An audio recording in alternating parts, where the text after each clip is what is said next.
Hello विद्यार्थियों, कैसे हैं? उम्मीद कर रहे हैं कि सभी लोग अच्छे होंगे। इसके पहले टर्म के पार्ट्स में हम लोगों ने क्या किया था? पॉलिनोमियल्स के 2 पार्ट्स हमने कवर किया था, तीसरा पार्ट भी दिया था। आप लोग जितने भी टॉपिक्स हैं, टॉपिक्स को देखें अच्छे से और समझें। जो पॉइंट्स आपको क्लियर नहीं हो रहा अच्छे से, देखने के बाद कमेंट जरूर कर दें कि सर इस पॉइंट में क्लियर नहीं हो रहा है, दिक्कत हो रही है। इससे क्या होगा कि उसमें मैं एक अलग से वीडियो बना के डाल दूंगा, जिससे क्या होगा आप लोग को उस समस्या से साथ मिल जाएगा। लेकिन सवाल ये उठ रहा है कि जब मैं वीडियो डालूंगा तो आपको नोटिफिकेशन कैसे मिलेगा? उसके लिए नोटिफिकेशन कैसे मिलेगा? तो उसके लिए ज़रूरी है कि भाई आप चैनल को अच्छे से सब्सक्राइब कीजिए और बेल आइकन जरूर दबाएं, जिससे क्या हो कि जो भी मैं वीडियो डालूँ आपको इन्फॉर्मेशन मिल जाए। और मैं उम्मीद करूँगा कि आपके जितने भी कमेंट्स आएंगे उसे मैं सॉल्व करने की ज़रूर कोशिश करूँगा बेहतर तरीके से। और हाँ, अपने दोस्तों के साथ भी कुछ शेयर कीजिए ताकि उनका भी कुछ लाभ हो सके। ऐसा नहीं है कि भाई शेयर करने में पैसा लगता है कि उसको शेयर नहीं करें। शेयर कीजिए, पुण्य का काम है, लेते रहिए। चलिए देखिए, आज लास्ट पॉइंट है, मतलब पॉलिनोमियल का लास्ट आर्टिकल है। मैं अगली क्लास में शुरू करूँगा आपका क्या चीज़, पॉलिनोमियल की जो एनसीईआरटी का क्वेश्चन है, पूरा एक्सरसाइज एक एक क्वेश्चन में कराऊंगा। तो ध्यान से देखिएगा, समझिएगा, और जो क्वेश्चन ना आए मैं बता दिया, अगर आपका मिस हो जाए तो बाद में भी वीडियो को कई बार देख सकते हैं, रहेगा। चलिए शुरू करते हैं। तो हमें पॉलिनोमियल का चौथा पार्ट देखेंगे। कौन सा? पार्ट नंबर 4, चौथा पार्ट देखेंगे। हमने आपको पॉलिनोमियल की डिफिनेशन बता दिया था, क्वाड्रेटिक फार्मूला बता दिया था, और बहुत सारे जो टर्म्स थे। जैसे हम बहुत सारे का मतलब ये है कि आपका कितने टाइप में बांटे गए थे। जैसे आपका पहला हमने बताया था बेसिस ऑफ टर्म बताया था, दूसरा बताया था बेसिस ऑफ डिग्री बताया था, दोनों हमने कई सारे पार्ट्स बताए थे, मोनोनोमियल, उसके बाद बाइनोमियल, ट्राइनोमियल, कई सारे। अब उसको वीडियो को देख लेंगे, क्लियर हो जाएगा। चलिए मैं अब आगे चलता हूँ। आगे हमें क्या पढ़ना है? हमें आगे पढ़ना है अब नेचर ऑफ रूट्स पढ़ना है। नेचर ऑफ रूट्स पर, रूट्स मीन्स जीरोज के पढ़ना है। क्या भाई पढ़ना है? नेचर ऑफ जीरोज पढ़ना है।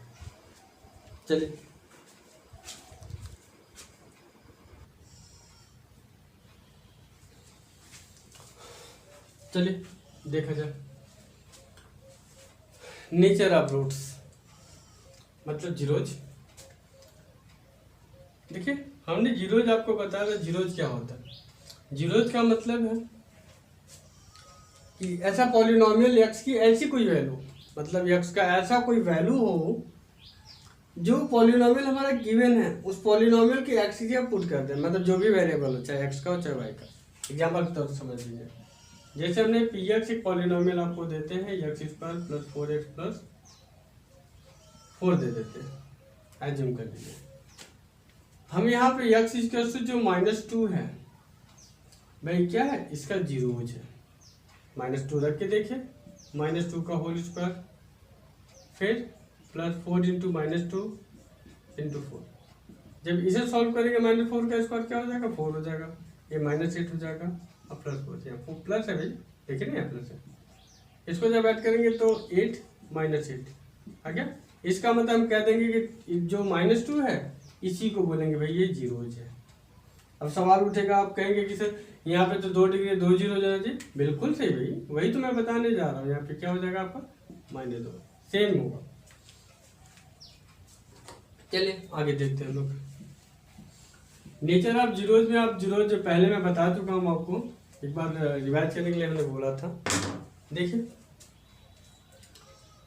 पहले क्वालिटी की बात करते हैं, फिर दूसरे की। जैसे हमने मान लेते हैं पी एक्स ले लिया और a x square plus b x plus c, ले लिया।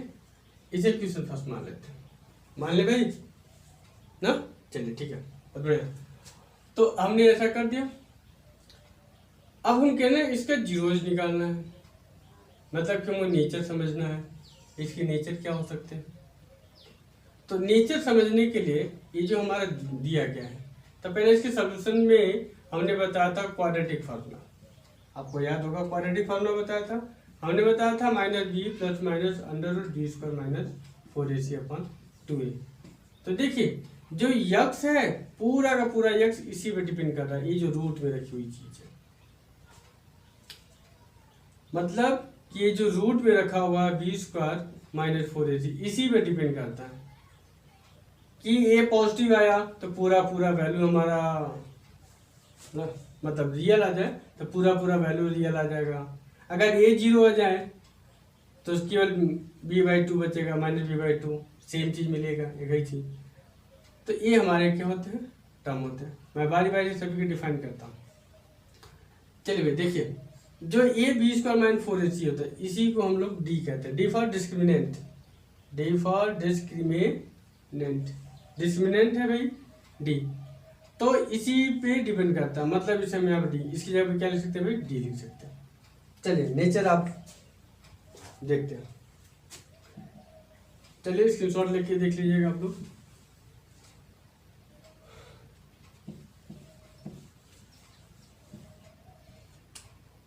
हमने बताया x equals to minus b plus minus under root d, देख सकते हैं भाई यहाँ पे भाई, अरे अभी बताया d equals to b square minus 4ac, सही बात है।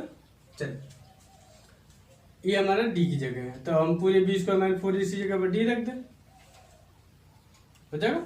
चलिए तो पहला केस बनता है d is greater than zero, अगर डी जीरो से बड़ा रहा तो जीरोज क्या होंगे, zeros are real, real and different in value, मतलब जो ये जीरोज इसके मिलेंगे वो जीरोज क्या होंगे, रियल होंगे। अब सवाल उठा के सर रियल क्या होता है, जो हमने यहाँ पे रियल लिखा है कि जो ये रियल लिख दिया है, रियल होता है क्या है, रियल का मतलब वो हर एक नंबर को हम रियल नंबर बोलेंगे जिसे नंबर लाइन पे रिप्रेजेंट किया जा सके, जिसे नंबर लाइन पे रिप्रेजेंट किया जा सके उस हर एक को क्या बोलेंगे हम, रियल नंबर बोलेंगे।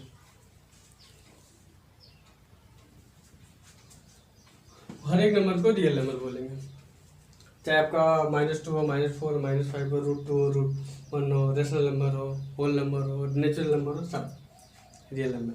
अब कैसे होगा वो भी देखिए। एक बात बताइएगा, रूट में डी है, मतलब अंडर रूट में अगर हम 9 कह दें तब ये बाहर क्या निकलेगा, 9 निकलेगा, 3 निकलेगा, हाँ 3 निकलेगा भाई, सही बात 3 निकलेगा। अगर हम रूट में 11 कह दें तो भी कुछ तो हमें पॉजिटिव वैल्यू मिलेगी। बाहर निकलने के बाद इसको तो हम सॉल्व करेंगे तो नेगेटिव भी आ सकती है, पॉजिटिव भी आ सकती है, दोनों कंडीशन हो सकता है। तो क्योंकि भाई ये -b है, अब मान लीजिए b अगर बड़ा हुआ तो नेगेटिव देगा, एक बार नेगेटिव देगा तो एक बार पॉजिटिव भी दे सकता है। तो इस कंडीशन से d अगर क्या होता है, 0 से बड़ा होता है, तो हमारे जो जीरोज होंगे मतलब अल्फा और बीटा क्या होंगे, वो क्या देंगे भाई आपके रियल होंगे, क्या होंगे, रियल होंगे। और डिफरेंट इन वैल्यू, मतलब कि अल्फा जो होगा, जो अल्फा है वो कभी भी बीटा के इक्वल नहीं हो सकता, मतलब alpha is never equal to beta, beta के इक्वल नहीं होगा, पहली चीज। दूसरी कंडीशन ये कही जाती है कि डी क्या हो जाए भाई, 0 हो जाए, डी क्या हो जाए, 0 हो जाए। तो यहाँ पे जीरोज क्या मिलेंगे भाई, हमारे zeros are equal, equal and real, क्या होंगे भाई, इक्वल एंड रियल, मतलब कि जीरोज इक्वल भी होंगे और रियल भी होंगे। कैसे देखिए, हमने आपसे कहा था d0, अगर यहाँ 0 लगे तो ये पूरी इसकी कहानियां खत्म हो जाएगी, बचेगा हमारे पास कितना, क्या, सिर्फ we x equal to minus b by two, ठीक। और ये प्लस माइनस जो है उसे रख देते हैं जीरो, ऐसे हो सकता है कि नहीं भाई, यहाँ रखें तो पूरी कहानी खत्म हो सकती है कि नहीं। अगर यहाँ जीरो रख दें, अगर नहीं समझ में आ रहा तो मैं ये एक्सप्लेन करता हूँ। यहाँ पे जीरो रख देते हैं, एक बार पॉजिटिव लेते हैं, एक बार निगेटिव, हमने बताया था। फिर चलिए minus b plus zero by two, तो क्या हो गया, माइनस बी बाई टू आ गया। अगर इसी चीज को हम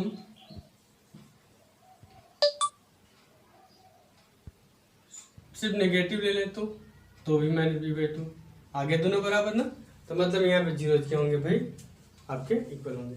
तीसरी कंडीशन जो बनती है, डी क्या है, जीरो से छोटा होगा।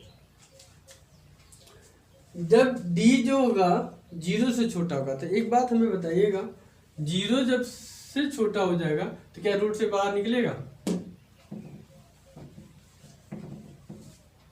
हम किसी से कह दें कि रूट में -9 है, तो क्या इसे बाहर निकाल सकता है कोई, बताइए। तो एक इसमें से निकालने के लिए हम इसमें से एक इमेजिनरी नंबर जो होता है आर्टा, इमेजिनरी नंबर आर्टा, इसे रूट में -1 कहते हैं, इसकी वैल्यू होती है। तो ये इमेजिन की गई है, तो इसे जब हम लोग सॉल्व करेंगे तो ये हमें क्या मिलेगा भाई, 3 आयोटा मिलेगा, क्योंकि रूट में -9 है, बगैर हम आयोटा की से बाहर नहीं निकाल सकते। 9 है, 9 को आप 3 निकाल सकते हैं, लेकिन -1 अंदर रहेगा। तो इस कंडीशन से क्या मिला, इमेजिनरी नंबर है, क्या भाई ये मिला, इमेजिनरी नंबर है। इमेजिनरी नंबर कहने का मतलब है कि काल्पनिक होगा और नॉन रियल होगा। क्या होगा भाई, नॉन रियल नंबर होगा। क्या होगा, नॉन रियल नंबर होगा। ये हमारे भाई इसके नेचर होगा। फिर से रिवाइव कर दे रहा हूं मैं। पहला कंडीशन है कि जीरो से बड़ा, मतलब रूट्स हमारे रियल होंगे और डिफरेंट इन वैल्यू होंगे, मतलब अलग अलग, अल्फा भी अलग होगा और बीटा भी अलग होगा। दूसरी कंडीशन की बात करें भाई कि डी जब जीरो हो जाए, उस कंडीशन में क्या हो जाएगा भाई, यहाँ पे कि रूट्स हमारे क्या होंगे, सभी के रूट्स आपस में बराबर होंगे, सेम होंगे।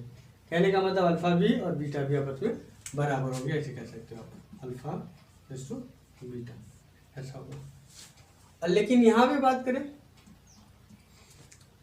तो इस कंडीशन में कि रूट्स हमारे तो रियल है, ये नहीं है, रूट्स हमारे रियल नहीं है, और ये डिफरेंट वैल्यू ये भी होते हैं, डिफरेंट इन वैल्यू, मतलब इनकी वैल्यू में क्या होगी, डिफरेंसेस होगी।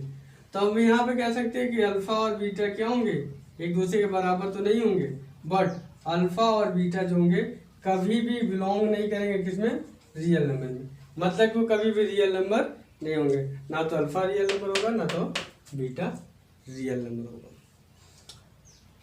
ये भाई हमारा तीनों कंडीशन है, फर्स्ट सेकंड थर्ड, और 3 नेचर है।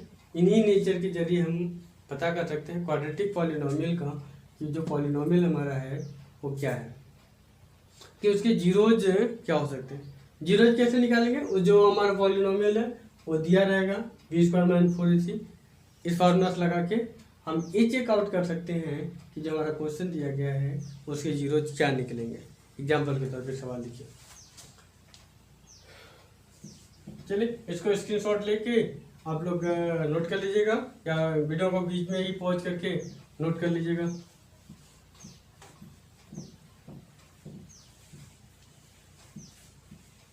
चलिए भाई देखिए, एक एग्जांपल मैं देता हूं आपको।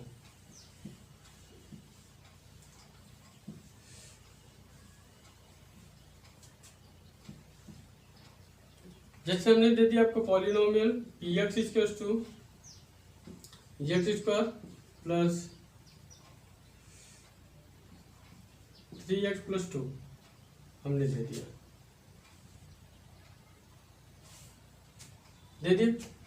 और हमने आपसे पूछा कि इसके जीरोज बताइए, इसके जीरोज क्या होंगे। सिंपल सा हमने क्वेश्चन लिया, बहुत टफ नहीं लिया है। तो भाई सबसे पहले इसे कंपेयरिंग करेंगे, किससे, यहाँ 1 है, ax² + bx + c से कंपेयरिंग करेंगे, तब a = 1 मिलेगा, b = 3 मिलेगा, c = 2 मिलेगा। चलिए अब डी निकालते हैं। क्या निकालते हैं भाई? डी यहाँ पे है हमारा b² - 4ac, तो b² - 4ac। बी की जगह कितना 3 है, 3 का स्क्वायर माइनस 4 इंटू ए की जगह 1 है, 1 रख देते हैं भाई, सी की जगह 2 है, 2 रख देते हैं। 9 माइनस 4 2 8 कितना आ गया 1। बताइए डी हमारा कितना आ गया भाई 1 आ गया। तो एक बात हमें बताइएगा, जब डी 1 है, डी हमारा कितना है 1, तो 0 से बड़ा है कि छोटा है? तो डी ग्रेटर देन 0 है, मतलब कि डी जो है 0 से हमारा बड़ा है। तो हम ये कह सकते हैं जब 0 से बड़ा है तो हम ये बात स्पष्ट रूप से कह सकते हैं कि इसके जो जीरोज है, ये हमारे जो क्वेश्चन है, इसके जो हमारे जीरोज होंगे, जीरोज आर रियल, मतलब इसके जो जीरोज निकलेंगे वो भाई क्या निकलेंगे? रियल निकलेंगे, ठीक ना? इसके दोनों के जीरोज आपके रियल निकलेंगे। चलिए मैं इसका जीरोज निकाल के दिखा देता हूँ। इसका जीरोज निकालने के लिए हम जो भी क्वेश्चन है उसको सबसे पहले जीरो करते हैं। पहले ही हमने पार्ट में आपको पढ़ाया था कि अगर किसी पॉलिनोमियल का जीरोज निकालना है तो सबसे पहले हम क्या करेंगे, उस पॉलिनोमियल को इक्वल टू 0 करेंगे, इक्वल टू 0। हम इक्वल टू 0 कर दिए। पिछली बार एक लड़की का कमेंट आया था, उस लड़की ने हमसे कहा कि सर कि पॉलिनोमियल और इक्वेशन में क्या डिफरेंस होता है, दोनों एक जैसे तो दिखते हैं। देखो जब इस टर्म में दिखाई दे, इस रूप का हमें हो, तो उसे पॉलिनोमियल कहेंगे। अगर इसी को इक्वल टू 0 कह देंगे तो इक्वेशन हो जाएगा। मतलब इक्वेशन और पॉलिनोमियल में थोड़ा सा अंतर होता है। क्या होता है? पॉलिनोमियल इक्वल टू 0 नहीं होता, लेकिन ए इक्वल टू 0 होता। चलिए भाई फैक्टराइजेशन करें। इसका फैक्टराइजेशन करेंगे तो 2x + 2 = 0 हो जाएगा। फैक्टराइजेशन तो आता है ना भाई। इसका उठा के हम मल्टीप्लाई किए 1 है, तो 2 × 1 करेंगे तो 2 × 1 2 और 2 + 1 3। फिर पेयरिंग करते हैं, पेयर भी कर लिए भाई हम लोग। यस कॉमन लेंगे x + 2 और +1 कॉमन ले लें x + 2 = 0। तो x + 2 और x + 1 = 0। अब इंडिविजुअली 0 होता है, हमने बताया था। x + 2 = 0 तो x = -2 और x + 1 = 0 तो x = क्या हो जाएगा -1। ये हमारा 0। देखिए भाई दोनों 0 जाएगा कि नहीं हमारे रियल। अब कहोगे कि सर तो दोनों 0 हमारे क्या हैं नेगेटिव में है, तो नेगेटिव नंबर भी रियल नंबर होता है। रियल नंबर आप हर एक नंबर को रियल नंबर बोल सकते हो जिस किसी को नंबर लाइन में रिप्रेजेंट करो, या तो ऐसे कह सकते हो जो कलेक्शन होता है रेशनल नंबर, इरेशनल नंबर और हमारे जितने भी नेचुरल्स नंबर होते हैं उन सभी का कलेक्शन होता है, ग्रुप होता है। रेशनल नंबर और इरेशनल नंबर दोनों का ग्रुप बनता है, तो उसे आप कह सकते हो जितने में नेगेटिव हो पॉजिटिव हो सभी को। तो ये हमारे डिटर्मिनेंट से चेकआउट करके हम बता सकते हैं कि जैसे हमने यहाँ पे कहा कि रियल आएंगे तो देखिए वास्तव में रियल आ गया। चलिए अब इसके लिए तय क्लास एक और बचा हुआ, आपको एक पार्ट मुझे लगता है और बनेगा इसका। अभी हमें पढ़ना है क्यूबिक। क्यूबिक के विषय में तुमने कुछ बताया ही नहीं। क्यूबिक में बस आपका फंडामेंटल इक्वेशन है कि कैसे कंस्ट्रक्ट किया जाता है। कंस्ट्रक्शन करना आपको सिखाया, हमने बताया है कि अभी आपको जीरो दे दिया जाए तो आप कैसे पॉलिनोमियल बना सकते हैं।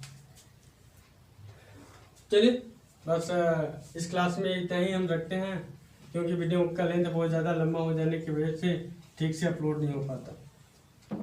हाँ याद रहे, आप सभी लोग से मैं रिक्वेस्ट करता हूँ कि इसे जितना हो सके उतना शेयर कीजिए ताकि दूसरे स्टूडेंटों के पास पहुँचे तो उनको भी थोड़ा सा बेनिफिट मिल सके। और एक अपने लिए शेयर तो कीजिए, अपने लिए इसको सब्सक्राइब कीजिए और बेल आइकन को भी प्रेस कीजिए ताकि जो भी मैं वीडियो अपलोड करूं या तो फिर आपके कमेंट्स का आंसर दूं तो आपको नोटिफिकेशन मिल सके, आपकी जानकारी मिल सके कि सर ने मेरे नोटिफिकेशन को दिया हुआ है। चलिए आपके लिए बेस्ट ऑफ लक, अच्छे से करिएगा।